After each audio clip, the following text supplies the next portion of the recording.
ko na lang ilagay sa gilid.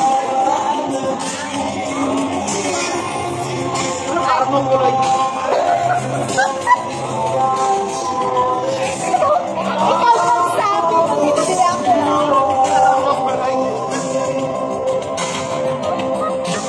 Masaway na baby.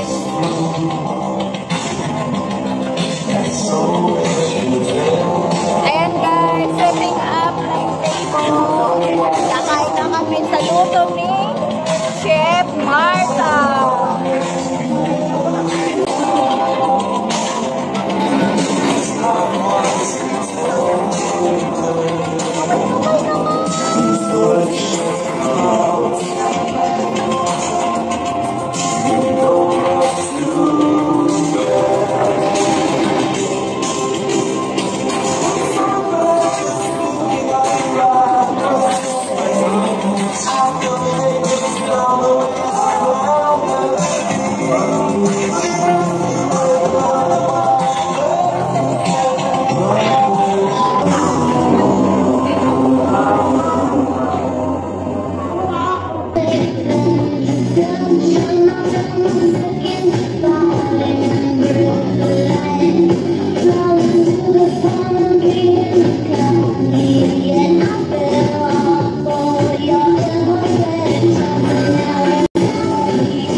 Ayan ang aming food na niluto ni Chef Martha.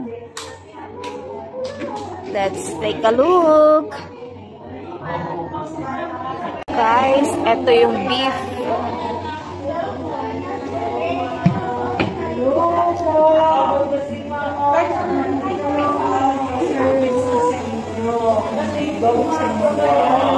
Bayani ng ating bayan. Wow!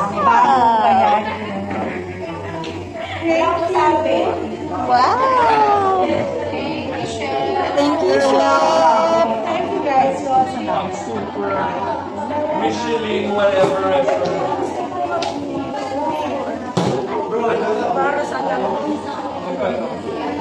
Ito yung mga serving spoon. Oh, please pakiwan. Ito yung mga serving spoon.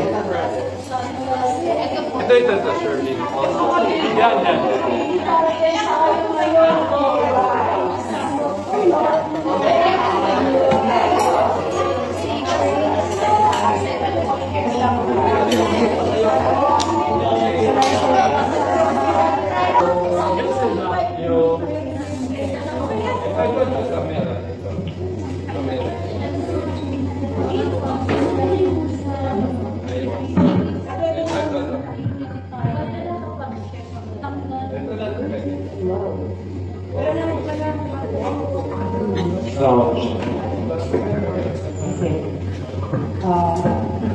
Bago tayo masala, I want to thank everyone for coming.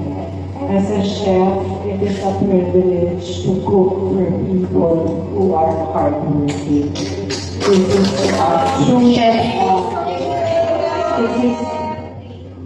This is truly a privilege for me to cook for all of you. I am very, I don't know, I'm very filled with a lot of emotion right now. So thank you very much sa pagpunta nyo. Sabi ni Brother Dennis, 5 lang, tapos naging 16. So, parang medyo na-pressure ako. But again, thank you very much for coming. Maraming salamat talaga na nagustuhan niyo yung lugaw. Sana magustuhan niyo yung handa namin. Hindi lang ako yung nagluto, lahat sila tumulong. Since last night, nagluluto kami. So, sana magustuhan nyo. Bago tayo kumain, let's all pray in the name of the Father, Son, Holy Spirit. Amen. Dear Lord, bless the food that you give us today. Bless the hands that prepared it. And bless the women and men that eat it. So that they be nourished not only body, but also in their soul. I hope that one day all the people, especially the women in this room, will continue to support their families, bring light and joy, because they are truly the heroes of our country. Bless us, O Lord, in these thy gifts which we are about to receive from thy bounty to Christ our Lord. Amen. In Father, Son, Holy Spirit. Amen.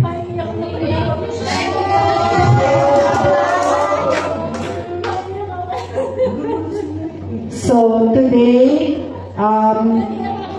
we're having 2 dishes. One is a paprika chicken. So it's chicken breast made with tomato sauce, paprika, which we marinated overnight, marinated by Elaine. Pero kung masarap, ako yung gumawa. It has potatoes, bell peppers, and then some Spanish chorizo. So this is something from something I learned to cook and eat. This is like an heirloom dish. I've adjusted to the ingredients here. So this is something I learned from my grandmother on my father's side, so Spanish.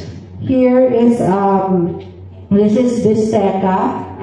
It's something I learned naman from my Chinese grandmother. So it has soy sauce, hoisin sauce, and lemon. And then there's a vegetarian option for brother and Nick's. Okay, so again, this is something I learned. I'm bringing you dishes from my grandmothers. So this is something I learned from my grandmother. And then this one, this is parang bistek Tagalog, pero may hoisin sauce and lemon. So medyo nakakaiba siya. And then this one is a very simple summer salad. Something naman that I came up with the other day because I saw the beautiful melons and different fruits, and it has Japanese dressing. So I hope you enjoy, and please enjoy. And if you don't like it, you can tell me. But if you like it, I appreciate it. Thank you very much. Thank you, Chef. Yes, my cream is amazing. Yeah. Yes.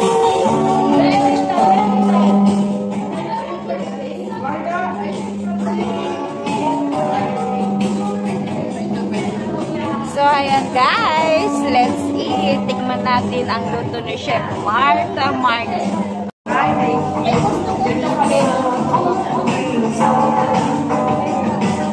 Paprika chicken guys, at ang ating lettuce, salad, and beef. Patayin ka lang.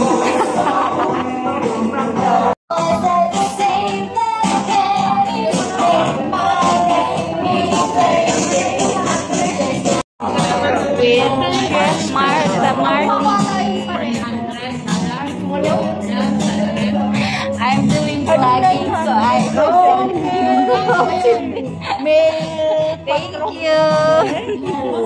Yummy. Nilive pa nga ako. Para kang si ano pala, nag-live vlog dito sa